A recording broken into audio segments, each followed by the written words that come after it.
আসসালামু আলাইকুম গাইজ, কেমন আছেন? আশা করি আল্লাহর অশেষ রহমতে সকলে ভালো আছেন। আলহামদুলিল্লাহ, আমিও ভালো আছি। আজকে সকালে আমি গিয়েছিলাম বাজারে, সেখান থেকে বাগদা মাছ নিয়ে আসছি। মাছগুলোকে এখন বাক্সেটের ভিতর করে আমরা ঘেরে নিয়ে যাব। মাছগুলো মাশাআল্লাহ অনেক অ্যাক্টিভ আছে। আমাদের এইদিকে এই মাছগুলোকে বাগদা মাছের পোনা বলা হয়। আমি ঘেরে চলে আসছি প্রায়।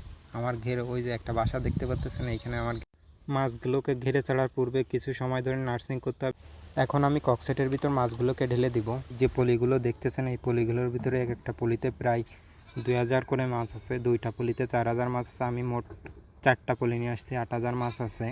মাছগুলোকে যদি ঠিকভাবে নার্সিং না করা হয়, মাছগুলো ফোটার সম্ভাবনা খুবই কম। তাই আমি ঠিকভাবে নার্সিং করার চেষ্টা করি।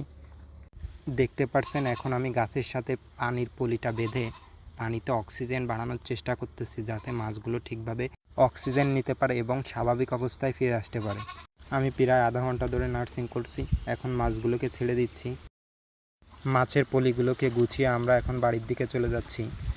আপনাদের আগের দিন যে গাছগুলো দেখিয়েছিলাম, সেই গাছগুলো কিছুটা প্রায় বড় হয়ে গিয়েছে।